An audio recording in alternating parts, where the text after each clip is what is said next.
This is the Fifth Estate, a conversation between young African scholars from the Fort Hall School of Government and Professor Mutahi Nguni. This Sunday, we will show some love to Baba. We will send him our final letter. We will tell him that someone is destroying him from within. The man wears glasses and likes to wag his finger. But there is another hint. His name starts with an O and ends with an O. And it has an R somewhere in between. By the way, the man is not Babu Awino, although Babu Awino is also being used by this man. In writing our final letter to Raila, we will use the Moi Cookbook of Politics, the works of Niccolo Machiavelli, and stories borrowed from essays in idleness and other fables. Today, we demand that Raila listens to us. Machiavelli taught us that those who live in the mountains have the best view of the valleys, and those who live in the valleys have the best view of the mountains. Our letter is a view from the valleys, and from where we sit, the Raila mountain looks suicidal. Dear Mr. Tingerman, sir, last time we checked, they called you a very clever man. In fact, they called you a clever engineer. But we have some unanswered questions about your cleverness, sir. Mr. Tingerman, you are like a frog. If you put a frog into a pot of boiling water directly, it will jump out and run away. However, if you put it in a pot of cold water, the frog will sit pretty. And if you increase the heat of the water in the pot, the frog will relax. The warmth will feel good. As the water gets hotter, the frog will enjoy the steam bath, relaxing it further. In this state of relaxation, it will get sleepy and dreamy. As the water gets hotter and hotter, the frog will become weaker and weaker. By the time the water reaches boiling point, the frog will have no energy to jump out. And this is how it perishes in its sleep and dreams. Mr. Odinga, sir, you are like this frog, and NASA is the boiling pot. They are cooking you slowly. And the man whose name has 2 O's and 1 R is the chief cook. Mr. Babaman, sir, you must be wondering why anyone would want to finish you. And the answer is simple. You are old. You're no longer viable. This resist thing is not for you. In fact, the Luo resistance is not about you, sir. It is about the Raila succession.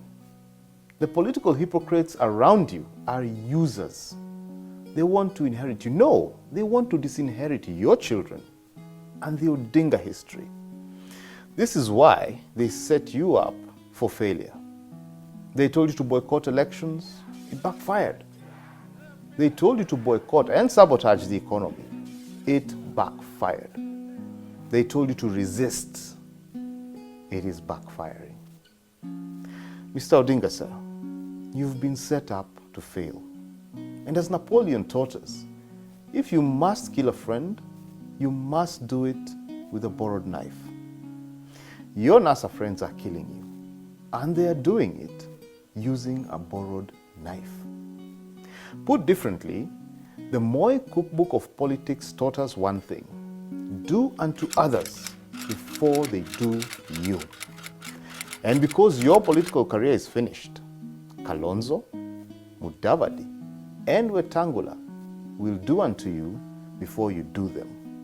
They will fix you before the cock crows thrice. Dear Mr. Odinga, sir, former Prime Minister, Esquire, and son of former Vice President, sir, allow me to register my fearful respects. And if they accept it, I will shoot straight.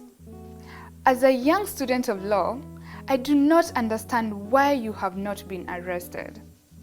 I also do not understand your fascination with dead people. Why have you posted pictures of dead people on media to prove your point? Why use simple people, dead people, for your resistance? Why is bloodshed so critical to your victory? Mr. Odinga, sir, this path is dark. But I have another concern. Mr. Odinga, sir, if you swear yourself in on Tuesday, you will become a direct military target. You will be arrested before the heads of state attending Uhuru's inauguration leave the country. Then you'll have nowhere to run to. You'll be an international criminal. Mr. Odinga, sir, Esquire. Some people, name withheld, want to disinherit the Odinga children. They want to plunder the Odinga heritage.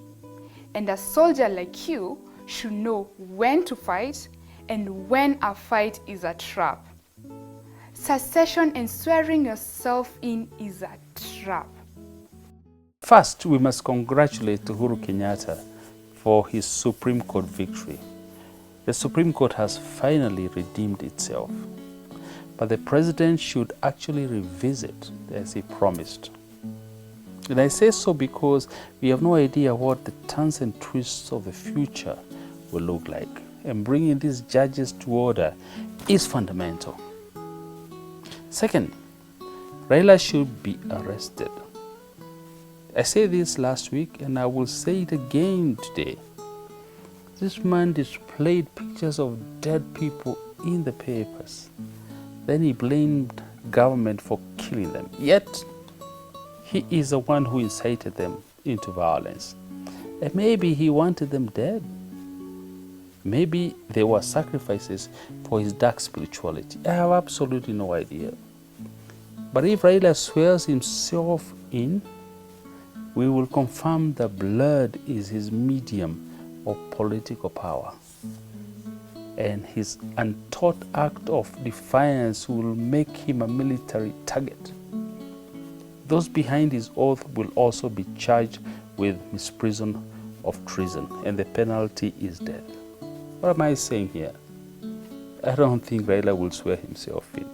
He's just pulling a plank on us because Raila is a coward. But he should be arrested for inciting people to violence and causing death to the innocent poor, in my view. And now, our final thought. Dear Mr. Tingaman, sir, you have treated Mudavadi like your Shamba boy. No, a Shamba boy is treated better than Mudavadi. Shame on your manners, sir. Similarly, you have taken Kalonzo for granted. Yet, when you fixed Uhuru and Ruto at the ICC, the only man who publicly opposed you was Kalonzo. He engaged in shuttle diplomacy to save the two. He moved from capital to capital, pushing for their release. We must never forget this effort. And we must never forget the fact that the foreign minister at this time was Wetangula. Freeze that in your mind. What is our point here? In 2002, Mudavadi was Uhuru's running mate. They were that close. In 2008, Kalonzo was Kibaki's vice president. In fact, Kalonzo was Raila's boss. He owes Raila nothing. Raila's reality is not Kalonzo's reality. Raila's bitterness has nothing to do with Kalonzo. What about Wetangula? He told us that Raila was firing blanks. Then Boni Kalwale told us that Raila should retire after he lost the August 8th election. Mr. Raila, sir, if you do not groom your daughter now, the scavengers are out. They will inherit you.